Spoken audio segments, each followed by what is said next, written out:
BBC বাংলায় এখনকার প্রধান খবর। ভারতের কাছ থেকে করোনার টিকা পেতে সমস্যা হতে পারে, এই খবরের পর বাংলাদেশ সরকার বলছে ভারতের সাথে চুক্তিতে কোনো ব্যত্যয় ঘটবে না। ভারত ছাড়া অন্য কোনো দেশ থেকে টিকা আনার কোনো বিকল্প চিন্তা কি রয়েছে? চায়নার কয়েকটা ভ্যাকসিন আছে এবং রাশিয়ান ভ্যাকসিনটা আছে, সেগুলো আমাদের চিন্তায় রাখা উচিত। এতে সুবিধাটা হলো যে যত বেশি অপশন গুলো থাকবে, তাহলে আমাদের একটা না পেলে আরেকটা, আরেকটা না পেলে আরেকটা, সেই সুযোগটা বেড়ে যাবে। শুনবেন সে সম্পর্কে। প্রান্তিক আয়োজনে থাকছে ফোন ইন। আপনাদের স্বাস্থ্য সম্পর্কিত প্রশ্নের জবাব দেবেন একজন বিশেষজ্ঞ।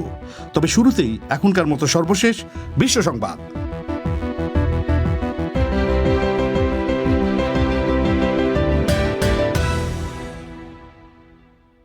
বিবিসি বাংলা বিশ্ব সংবাদ পড়ছি মিজানুর রহমান খান। ব্রিটেনের এক আদালত আজ রায় দিয়েছে যে উইকিলিক্সের প্রতিষ্ঠাতা জুলিয়ান অ্যাসাঞ্জকে মার্কিন যুক্তরাষ্ট্রের হাতে সোপর্দ করা যাবে না। হাজার হাজার মার্কিন সামরিক ও কূটনৈতিক গোপন দলিল ফাঁসের অভিযোগে তাকে বিচারের মুখোমুখি দাঁড় করানোর চেষ্টা করা হচ্ছিল। মিস্টার অ্যাসাঞ্জের মানসিক স্বাস্থ্যের কথা উল্লেখ করে বিচারক রায়ে বলেন, মার্কিন কারাগারে মিস্টার অ্যাসাঞ্জ আত্মহত্যা করতে পারেন। ইরান সরকারের একজন মুখপাত্র বলছেন, তার দেশ ফর্দ পারমাণবিক কেন্দ্রে 20% ইউরেনিয়াম সমৃদ্ধকরণের কাজ শুরু করেছে। এটি হচ্ছে ইরানের দিক থেকে 2015 সালে সম্পাদিত চুক্তির সবশেষ বরখেলাপ, কারণ এই চুক্তি অনুযায়ী ইউরেনিয়ামের 20% পরিশোধন অনুমোদিত নয়। ইরানের বিপ্লবী গার্ড বাহিনী পারস্য উপসাগরে দক্ষিণ কোরিয়ার একটি জাহাজ আটক করেছে। হানকুক চেমি নামের ওই জাহাজের সব ক্রুদেরও বন্দী করা হয়েছে। ইরানের সূত্রগুলি বলছে, জাহাজটিতে 7,200 টন তেলজাত রাসায়নিক পণ্য বহন করা হচ্ছিল। পাকিস্তানের এক আদালত ঘোষণা করেছে যে কুমারিত্ব পরীক্ষা বেআইনি এবং সংবিধান বিরোধী। লাহোরের হাইকোর্ট বলছে, যৌন সহিংসতার মামলায় এই পরীক্ষার কোনো ফরেনসিক মূল্য নেই এবং এর মাধ্যমে নারীদের অবমাননা হয়। করোনা ভাইরাস মহামারীর জেরে শ্রীলঙ্কার অর্থনীতিতে 3.9% সংকোচন হওয়ায় সে দেশে বৈদেশিক মুদ্রার লেনদেনে কঠোর নিয়ন্ত্রণ আরোপ করা হয়েছে। শ্রীলঙ্কার কেন্দ্রীয় ব্যাংকের গভর্নর বলেছেন, মহামারীর ফলে গত বছর দেশের পর্যটন এবং বাণিজ্য নির্ভর অর্থনীতিতে রেকর্ড পরিমাণ ক্ষতি হয়েছে। আলজেরিয়ার প্রেসিডেন্টের ব্যঙ্গচিত্র ফেসবুকে পোস্ট করার দায়ে এক ব্যক্তিকে 3 বছর কারাদণ্ড দেওয়া হয়েছে। প্রেসিডেন্ট আব্দুল মজিদ টেবনের ব্যঙ্গচিত্র ফেসবুকে পোস্ট করার জন্য গত 8 মাস ধরে ওয়ালিদ কেচিদা আটক রয়েছেন।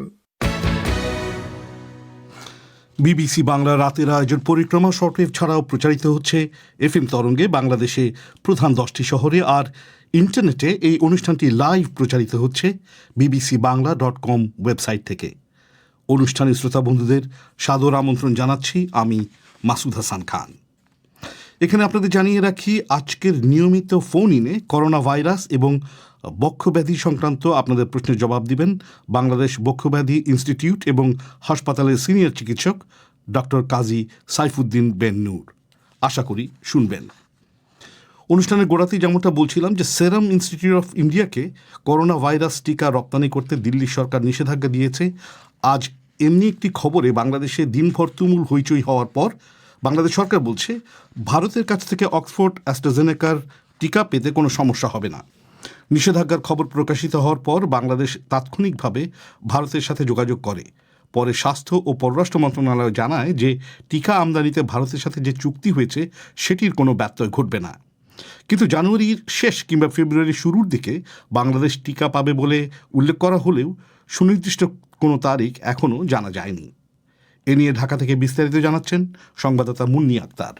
অক্সফোর্ড অ্যাস্ট্রাজেনেকার ভ্যাকসিনটি ভারত সরকার দেশটিতে অনুমোদন দেওয়ার পর এ বিষয়ে স্থানীয় একটি টেলিভিশনকে সাক্ষাৎকার দেন ভারতে ভ্যাকসিনটির প্রস্তুতকারী প্রতিষ্ঠান সেরাম ইনস্টিটিউটের প্রধান নির্বাহী কর্মকর্তা আদার পুনাওয়ালা। ভারতের ব্যবসা বিষয়ক সংবাদ মাধ্যম CNBC TV18কে দেয়া ওই সাক্ষাৎকারে মিস্টার পুনাওয়ালা বলেন, এ পর্যন্ত তারা যে লাইসেন্সটি পেয়েছেন সে অনুযায়ী পর্যাপ্ত মজুদ থাকলেও ভারত সরকার ছাড়া আর কাউকে এই মুহূর্তে টিকা সরবরাহ করতে পারবে না তারা। From the discussions with them is that we would only be supplying and authorized under this license to give the vaccine to the government of India. We can't export it and we can't give it to the private market. এদিকে Serum Institute টিকা রপ্তানি করতে পারবে না এমন খবর বাংলাদেশের স্থানীয় সংবাদ মাধ্যমগুলোতে প্রকাশিত হওয়ার পর বাংলাদেশে উদ্বেগ তৈরি হয়, কারণ করোনা ভাইরাসের টিকা আমদানিতে এই সেরাম ইনস্টিটিউটের সাথেই চুক্তি করেছে বাংলাদেশ। তাই এমন খবরের জেরে ভারতের পররাষ্ট্র মন্ত্রণালয় এবং হাইকমিশনের সাথে সকাল থেকেই যোগাযোগ করে যাচ্ছিল বাংলাদেশ। পরে দুপুরে এক জরুরি সংবাদ সম্মেলনে স্বাস্থ্য সচিব আব্দুল মান্নান বলেন, টিকার ব্যাপারে যেহেতু ভারতের সাথে বাংলাদেশের G2G বা সরকারের সাথে সরকারের চুক্তি হয়েছে, তাই টিকা পেতে কোনো সমস্যা হবে না। ভারত সরকার বলেছে শুধুমাত্র কমার্শিয়াল অ্যাক্টিভিটিদের উপরে নিষেধাজ্ঞা হয়েছে, আমাদের গুলাতে না, কারণ এটা সরকার তো সরকার। এতদিন যাবৎ সিরাম ইনস্টিটিউট অফ ইন্ডিয়া নিজের দেশের সরকারের কোনো অনুমোদন পায়নি, গতকালকেই তারা পেয়েছে। এখন তারা আবেদন করবে WHO-র কাছে আবেদন করলে 3 সপ্তাহের মধ্যে পাবে। যদি 3 সপ্তাহের মধ্যে WHO-র অনুমোদন তারা নিয়ে আসতে পারে, তাহলে আমাদের সময় বলা ছিল ফেব্রুয়ারিতে পাবো। এখন তো ফেব্রুয়ারি মাস আসতে আমাদের 3-4 সপ্তাহ আছেই বাকি, কাজে ডিলে হওয়ার কোনো অবকাশ নাই। সংবাদ সম্মেলনে যোগ দেন বাংলাদেশের স্বাস্থ্যমন্ত্রী জাহিদ মালেকও। তিনি আশ্বস্ত করেন যে টিকা নিয়ে বাংলাদেশের সাথে ভারতের যে চুক্তি হয়েছে তা ব্যাহত হবে না। বিকেলে পররাষ্ট্রমন্ত্রী একে আব্দুল মোমেন এক সংবাদ সম্মেলনে জানান, ভারতের পররাষ্ট্র মন্ত্রণালয় জানিয়েছে যে বাংলাদেশের সাথে যে চুক্তি হয়েছে তা কার্যকর করা হবে। সেই সাথে সেরাম ইনস্টিটিউটের কর্মকর্তা যে বক্তব্য দিয়েছে তার সাথে ভারত সরকারের নীতির কোনো সম্পর্ক নেই বলেও জানান পররাষ্ট্রমন্ত্রী মিস্টার মোমেন।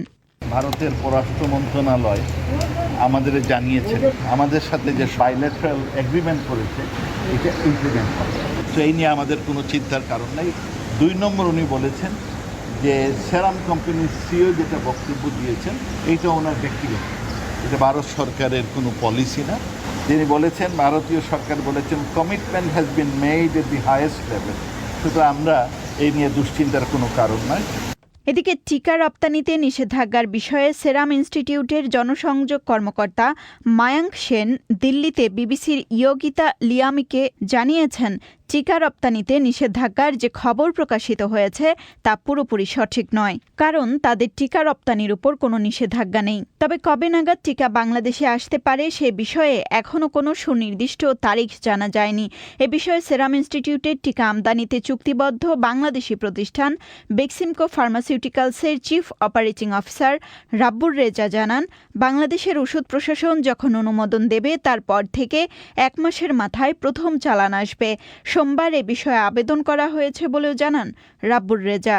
এক্সাক্ট টাইমটা আমি বলতে পারবো না, কিন্তু যেটা হয়েছে আমাদের একটা ক্লজ আছে যে বাংলাদেশ সরকার বা বাংলাদেশের রেগুলেটরি অথরিটি যখন এটা অ্যাপ্রুভাল দিবে তখন থেকে 1 মাসের মধ্যে প্রথম চালানটা আসবে। আমরা আজকে ইনফ্যাক্ট ডকুমেন্টেশন দিয়ে আমরা ফাইনাল অ্যাপ্রুভাল করেছি রেজিস্ট্রেশনের জন্য।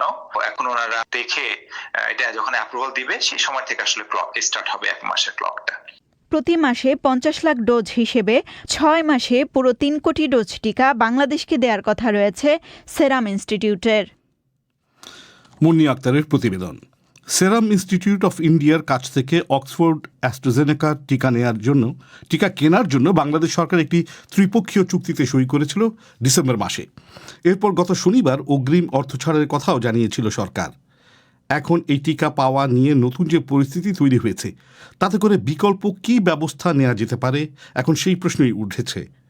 ভারতের সেরাম ইনস্টিটিউট ছাড়া বাংলাদেশ আর কোন কোন দেশের সাথে টিকা কেনার ব্যাপারে বিকল্প চিন্তাভাবনা করতে পারে এবং সেগুলো কতটা কার্যকরী হতে পারে জানার চেষ্টা করেছেন ঢাকায় সংবাদদাতা ফারহানা পারভিন।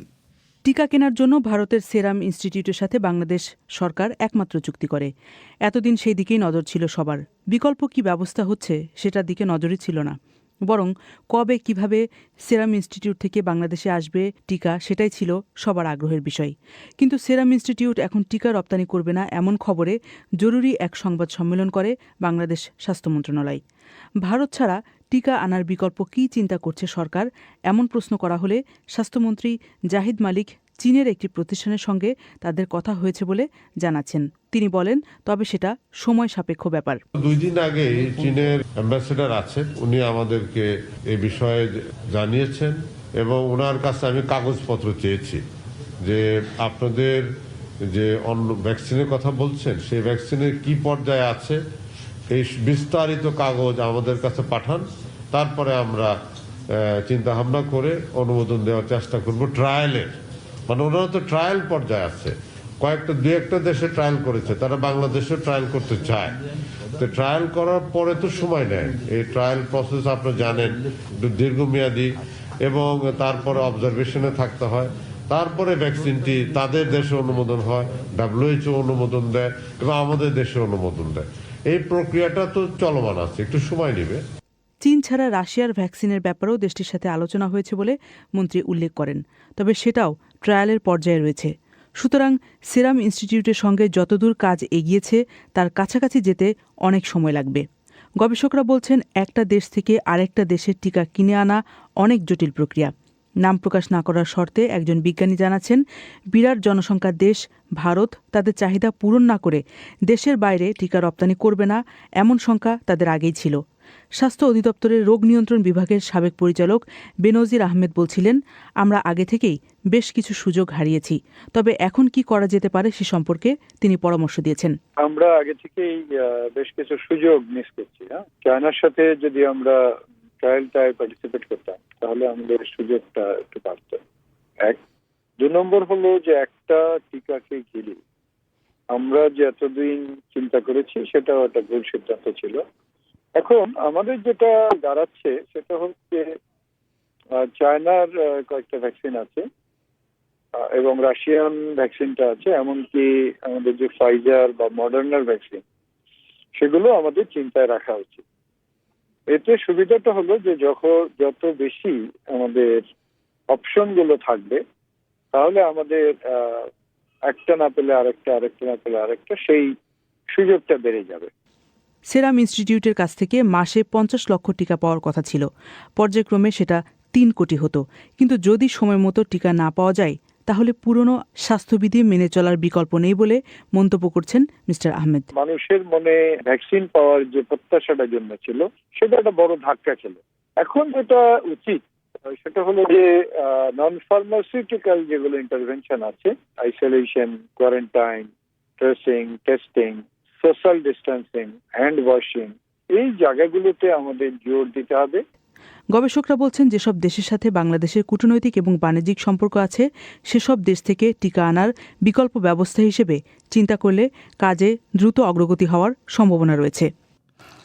ফারহানা পারভিন, আপনারা শুনছেন বিবিসি বাংলা রাতের আয়োজন পরিক্রমা। আপনাদের সঙ্গ দিচ্ছি আমি মাসুদ হাসান খান। এবার আজকের ফোন ইন।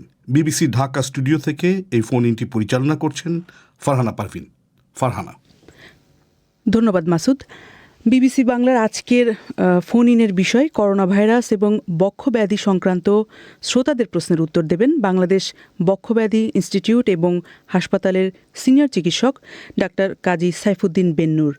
তিনি এখন আমাদের সঙ্গে স্কাইপের মাধ্যমে যুক্ত হয়েছেন, আর টেলিফোনের মাধ্যমে আমাদের সঙ্গে শ্রোতারা যুক্ত হবেন, তারা তাদের সমস্যা কথা জানতে চাইবেন চিকিৎসক কাজী সাইফুদ্দিন বেন্নুরের কাছ থেকে। মিস্টার বেন্নুর, আপনাকে অনেক ধন্যবাদ আমাদের অনুষ্ঠানে যোগ দেওয়ার জন্য। আমরা চলে যাচ্ছি আমাদের প্রথম শ্রোতার কাছে। তিনি বরিশাল থেকে এখন আমাদের সঙ্গে কথা বলবেন, আফসানা আক্তার মায়া। জি, আমার কোশ্চেন হলো যে করোনায় আক্রান্ত ব্যক্তি 2 ফ্যামিলির 2 সদস্য বাট এক ফ্যামিলির 2 সদস্য একই বেডে কি থাকতে পারবে? মিস্টার বেন্নুর, আপনি শুনেছেন? জি জি, হ্যাঁ, আপনি যেটা বলেছেন যে যদি একাধিক ব্যক্তি আক্রান্ত হন তারা একই বিছানায় থাকতে পারবেন কিনা। হ্যাঁ, তাদের যদি দুজনই আক্রান্ত হয়ে থাকেন তাহলে তাদের এক বিছানায় বা এক ঘরে একসাথে থাকায় কোনো সমস্যা নেই। আচ্ছা, সেই ক্ষেত্রে তাদের যেই স্বাস্থ্যবিধির চিকিৎসার যে পদ্ধতি, তাদের দুজনকে একই রকম ভাবে মেনে চলতে হবে? জি, এখানে তাদের যে আইসোলেশনের একজন হলে যে আইসোলেশন করতেন, যারা আক্রান্ত নয় তাদেরকে বাঁচানোর জন্য তারা সম্মিলিতভাবে সেই সমস্ত জিনিসগুলো পালন করবেন। অর্থাৎ একই রকম ভাবে তারা যারা আক্রান্ত নন তাদের থেকে দূরে থাকবেন, তাদের মাধ্যমে যেন অন্যরা আক্রান্ত না হন সেই দিকটা দেখবেন। কিন্তু যেহেতু তারা দুজনেই আক্রান্ত বা একাধিকজন আক্রান্ত, একজন থেকে আরেকজনের ক্ষতি হওয়ার তার কোনো সম্ভাবনা নেই। ধন্যবাদ আপনাকে। রাজশাহী ইউনিভার্সিটি থেকে এখন আমাদের সঙ্গে যুক্ত হচ্ছেন রাজিয়া সুলতানা। আমি 2 বার যক্ষ্মায় আক্রান্ত হই এবং ট্রিটমেন্টে সুস্থ হই। আচ্ছা, এখন আবার আগের উপসর্গ দেখা দিচ্ছে, এখন আমার কি করণীয়? কি কি উপসর্গ দেখা দিচ্ছে আপনার এখন? এখন আগের মতো যেমন হালকা হালকা জ্বর আসতো রাতে করে, কাঁপুনি হতো হালকা, ক্ষুধা মন্দা, শুকনা কাশি, এগুলো আবার আগের মতো বুঝতে পারছি আমি। আচ্ছা, সাধারণত আমরা বলে থাকি যে একবার যক্ষ্মায় আক্রান্ত হলে এবং তার চিকিৎসাটা যদি একদম সঠিক মাত্রায় সঠিক সময়ের জন্য করা হয়ে থাকে তাহলে আরেকবার হওয়ার সম্ভাবনা খুবই কম থাকে। তবে হতে পারে না সেটা নয়। আপনি বলেছেন দুবার হয়ে গিয়েছে, এবার তৃতীয়বার হচ্ছে, এটার মাত্রাটা আরো নগণ্য। তো সেই ক্ষেত্রে আমি বলবো যে শুধুমাত্র জ্বর, ক্ষুধামন্দা বা কাশির জন্য এটাকে যক্ষ্মা না ভেবে আপনি একজন বিশেষজ্ঞের পরামর্শ নিন, বক্ষব্যাধি বিশেষজ্ঞের, এবং যক্ষ্মার যে সমস্ত পরীক্ষা নিরীক্ষাগুলো আছে এগুলো ভালোভাবে করুন, এবং এই সাথে এই ধরনের সমস্যা হওয়ার জন্য অন্য যে সমস্ত রোগ হতে পারে সেগুলোর ব্যাপারেও যাতে পরীক্ষা নিরীক্ষা করা হয় সে ব্যাপারটি দেখুন, তারপরে এটার ব্যাপারে চিকিৎসা নিন। আপনাকে অনেক ধন্যবাদ মিস্টার বেন্নুর। 100% নিশ্চয়তা নয় যে এটি দিলেই তার যক্ষ্মা হবে না, তবে এটা একটা কমিউনিটিতে একটা মাস প্রোটেকশন তৈরি করে। সেই কারণেই এটি প্রত্যেকটি শিশুকে দিয়ে দেওয়া হয় যাতে এটার বিরুদ্ধে একটা প্রোটেকশন হয়, এবং দেখা গেছে যে এই কমিউনিটি লেভেলে এটাকে যদি বেশি মাত্রায় দেওয়া হয় তবে সেই কমিউনিটিটাতে যক্ষ্মার আক্রমণের হারটা অনেক কমে আসে। সেই কারণেই এটা দেওয়া হয়, কিন্তু এই টিকার মাধ্যমে সম্পূর্ণরূপে যক্ষ্মা থেকে কাউকে মুক্ত করা সম্ভব হয় না। অনেক ধন্যবাদ। রুবেল হোসেন এখন কথা বলবেন ঝালকাঠি থেকে। রুবেল হোসেন, আপনি শুনতে পাচ্ছেন? ওয়ালাইকুম আসসালাম, বলুন আপনি। আচ্ছা ম্যাডাম, আমার আম্মুর অনেকদিন ধরে বুকে ব্যথা। তো আমি ইতিমধ্যে একজন ডক্টরের পরামর্শ নিয়েছি, ডক্টর অনেক পরীক্ষা নিরীক্ষা দিয়েছে। সেক্ষেত্রে ডক্টর বলতেছে যে কোনো সমস্যা নেই, শুধু গ্যাস্ট্রিক সমস্যা। তো সে ঔষধ দিয়েছে, আমি মাকে ঔষধ খাওয়াচ্ছি, কিন্তু তাতে কোনোই উপকার পাচ্ছি না। সে ব্যথা কোনো হচ্ছে না। তো এটার জন্য কি করণীয়, আমার কি সমস্যা? যে বুকে ব্যথা আসলে অনেকগুলো কারণে হয়ে থাকে, তার মধ্যে একটি হচ্ছে যেটি আপনাকে চিকিৎসক বলেছেন, অর্থাৎ গ্যাস্ট্রিক বা ডিউডেনাল আলসার বা পেপটিক আলসার জাতীয় সমস্যার জন্য বুকে ব্যথা হয়, যেটা সহজে বোঝা যায় না, মনে হয় যে এটা বোধহয় পেটের না। আর তাছাড়া এখানে ফুসফুসের কারণে বেশ কিছু কারণে ব্যথা হয়ে থাকে, সেই জন্য বক্ষব্যাধির একজন চিকিৎসকের পরামর্শ আপনার নেওয়া উচিত। সেই সাথে হৃদরোগের কারণেও এটা হয়ে থাকে, সেই ব্যাপারেও একটি পরামর্শ নেওয়া দরকার।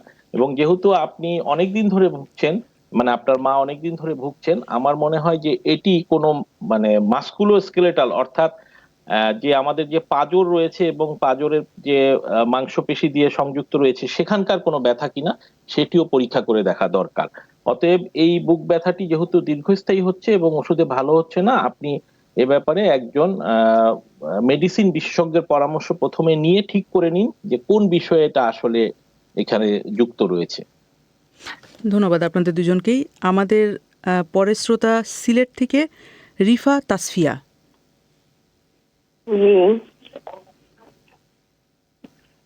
হ্যালো হ্যালো, আমরা শুনতে পাচ্ছি, আপনি বলুন। আমি রিফা তাসফিয়া বলছিলাম সিলেট থেকে। বলুন। আমার স্যারের কাছে একটা প্রশ্ন ছিল। আমার শ্বাসকষ্ট বিগত 4 বছর থেকে শ্বাসকষ্টের সমস্যা। তো 4 বছর আগে এটা শ্বাস টান হতো বা বুকে সাই সাই শব্দ হতো। তো আমি ডাক্তার দেখিয়েছিলাম, তখন তারা বলছিলেন যে হচ্ছে এটা অ্যালার্জি থেকে মানে হচ্ছে। আমার নাকে পলিপাস ছিল, তারা মানে বললেন যে হচ্ছে নাক থেকে এবং অ্যালার্জিজনিত কারণে এটা হচ্ছে। তো তারপরে আমি প্রোভেয়ার 10 খেতাম, তো ওইটা অনেকদিন কন্টিনিউ করার পরে ওষুধটা আর কাজ করছিল না। তারপরে এখন আমি শ্বাসটানটা কমে গেছে, 2 বছর এখন চলতেছে। এখন আমি 2টা ওষুধ খাই, একটা হচ্ছে মন্টিলা বা একটা হচ্ছে অ্যাসকোভা। এই 2টা ওষুধ আমি কন্টিনিউ করি প্রত্যেকদিন, কিন্তু কোনো একদিন বা 2 দিন যদি মিস্টেক হয়ে যায় তখন দেখা যায় যে বুকে কাশি কাশি ভাব হয় বা হচ্ছে শ্বাসের একটা মানে চাপ চাপ লাগে বুকে, তারপরে মানে একটু বুকটা ভারী মনে হয়। তো আমার প্রশ্নটা ছিল এটা যে এটার কি কোনো নিরাময় নেই, মানে একেবারে পার্মানেন্ট কোনো চিকিৎসা আছে কিনা? হ্যাঁ, আপনার প্রশ্নটা আমি বুঝতে পেরেছি। আপনি যেটা বলেছেন এবং আপনার চিকিৎসক যেটা বলেছেন সেটার ব্যাপারে একটু সংক্ষেপে ব্যাখ্যা দিই যে যাদের অ্যালার্জির মাত্রাটা বেশি থাকে তাদের 4টা জায়গায় সমস্যা হতে পারে। প্রথমত হচ্ছে ফুসফুসে, যেটা আপনার হচ্ছে, আপনার বুকে সাই সাই শব্দ হতো, কাশি হয়। আরেকটি হচ্ছে নাকে, সেটিও আপনার কিছুটা আক্রান্ত হয়েছেন। আরেকটি হয় চোখে, চোখ চুলকায়, চোখ লাল হয়ে যায়। এবং চতুর্থত হয় চামড়ায়, সেখানে লাল দাগ হয়, চুলকানি হয়। সবার যে সবগুলো হবে তা না, কারো কারো সবগুলো হয়, কারো কোনো একটা দুটো হয়। আপনার ক্ষেত্রে ফুসফুসটা বেশি আক্রান্ত হয়েছে এবং সেই আক্রমণের ফলে আপনার অ্যাজমা জাতীয় সমস্যা হয়েছে বলে আমার ধারণা হচ্ছে। আপনি সেই জন্য অবশ্যই একটা পরীক্ষা করিয়ে নেন। লাং ফাংশন টেস্ট বা ব্রঙ্কো প্রভোকেশন টেস্ট বলে আমরা কিছু পরীক্ষা করি, যেটাতে বোঝা যায় যে আপনার এটার ভিতরে অ্যাজমাটা আছে কিনা, অর্থাৎ অ্যালার্জিটা অ্যাজমাতে পরিণত হয়েছে কিনা। এবং সেক্ষেত্রে শুধু আপনি যে ধরনের ওষুধগুলো খাচ্ছেন সেগুলো আসলে আপনাকে সাময়িক উপশম দিবে।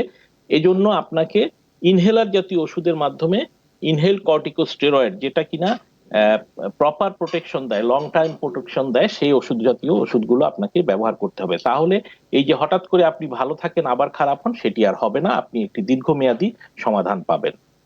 ধন্যবাদ আপনাকে। আমাদের এবারে শ্রোতা নেত্রকোনা থেকে রিনা হায়াত। আমার আজকের বিদেশি বিশেষজ্ঞের কাছে একটি প্রশ্ন। এই যে শীতে আমরা একদিকে করোনার প্রকোপ, করোনায় ভয়ে আছি, অন্যদিকে আমি একটা প্রশ্ন জিজ্ঞেস করতে চাচ্ছি, যেটা হচ্ছে যে আমরা তো এই যে শীতের মৌসুমে ফ্রিজ থেকে আমরা নানান খাবার বের করে ঠান্ডা খাবার খাই। এই ফ্রিজের খাবারের ভেতরে কি করোনা আক্রান্ত হওয়ার কোনো সম্ভাবনা আছে কিনা, বা আমরা ফ্রিজের খাবার এই শীত মৌসুমে খেতে পারবো কিনা? মিস্টার বেন্নুর। হ্যাঁ, আপনি যে প্রশ্নটা করেছেন এটা আসলে সরাসরি এই ধরনের কোনো স্টাডি বা কোনো গবেষণা হয়নি যে ফ্রিজে বহুদিন যাবত যে খাবারটা সংরক্ষণ করা হয়েছে তার মধ্যে করোনা আছে কি নাই। আমি এই ব্যাপারে এই জন্য সরাসরি আপনাকে বলতে পারছি না। তবে একটি কথা কিন্তু অত্যন্ত সত্য যে সরাসরি ফ্রিজ থেকে বের করে ঠান্ডা খাবার খাওয়া কখনোই স্বাস্থ্যসম্মত নয়। এক্ষেত্রে আপনাকে অবশ্যই সেটিকে, যে খাবারটিকে আপনি বের করছেন, এটিকে গরম করে এবং সুনির্দিষ্ট তাপমাত্রা এনে তারপরে খাদ্য গ্রহণ করাটাই এক্ষেত্রে উচিত হবে। ধন্যবাদ আপনাকে। শ্রোতাদের অনুষ্ঠানে এ পর্যায়ে মনে করিয়ে দিচ্ছি, আজকে করোনা ভাইরাস এবং বক্ষব্যাধি সংক্রান্ত যে কোনো প্রশ্নের উত্তর দিচ্ছেন বাংলাদেশ বক্ষব্যাধি ইনস্টিটিউট এবং বাংলাদেশ হাসপাতালের সিনিয়র চিকিৎসক ডাক্তার কাজী সাইফুদ্দিন বেন্নুর। আমাদের পরের শ্রোতা যোগ দিচ্ছেন ঢাকা থেকে মুক্তার হোসেন। আসসালামু আলাইকুম। ওয়ালাইকুম আসসালাম। আমি মূলত করোনা পেশেন্ট। 2 তারিখে আমার 22 দিন পরে আর কি করোনা নেগেটিভ আসে, কিন্তু এখনো আমার কাশি আছে এবং একটু ঠান্ডা লাগলে কাশির মাত্রাটা বেড়ে যায় আর কি। বুক ভারী ভারী লাগে, শারীরিক দুর্বলতা অনুভব করি এবং অফিস করাটা, যেহেতু আমি একজন ব্যাংকার, আমার জন্য অনেক ক্লান্তিকর মনে হয়। এক্ষেত্রে আমার করণীয় কি জানালে উপকৃত হতাম।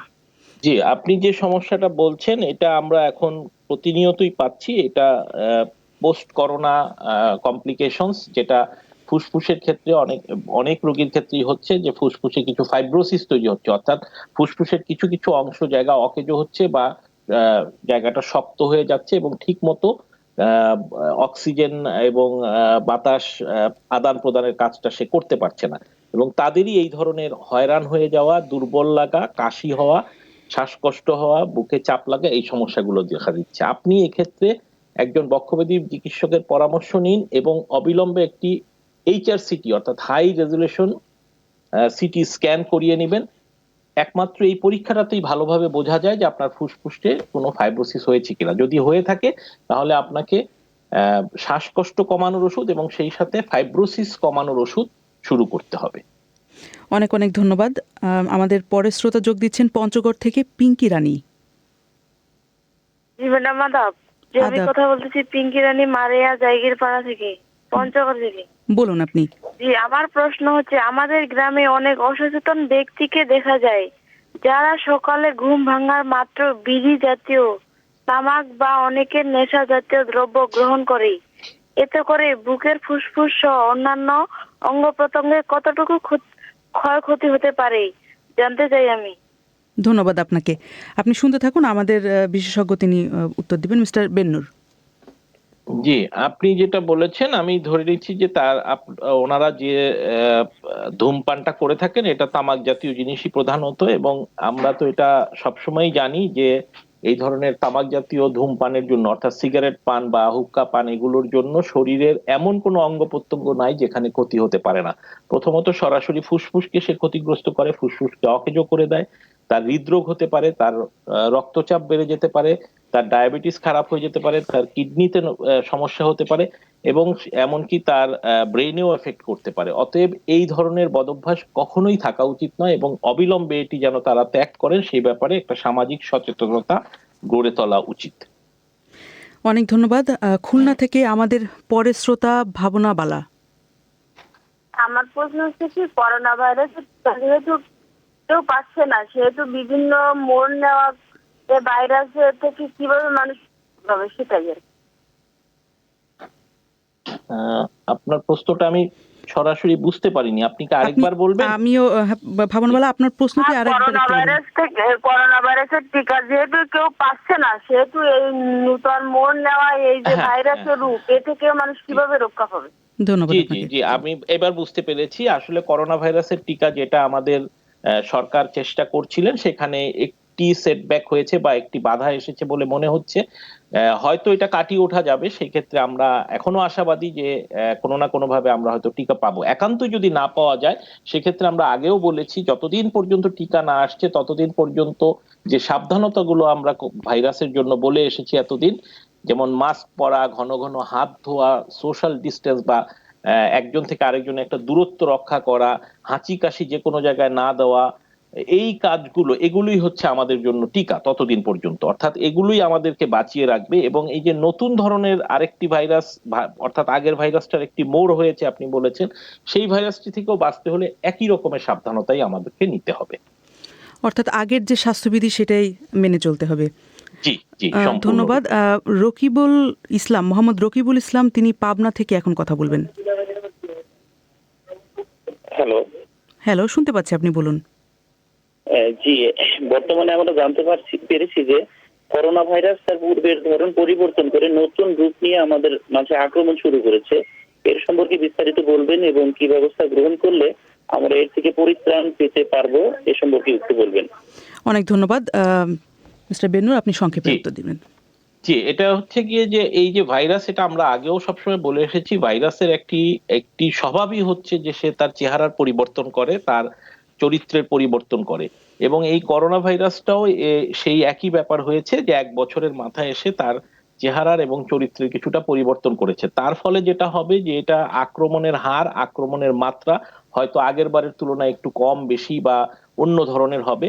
একইভাবে রোগের ভোগান্তিটাও একটু অন্য ধরনের হবে, কিন্তু সাবধানতা একই রকম। আগের ভাইরাস থেকে রক্ষার জন্য যে সমস্ত সাবধানতা একটু আগে আমি বলেছি, সম্পূর্ণরূপে একই রকম সাবধানতা আমাদেরকে নিয়ে যেতে হবে।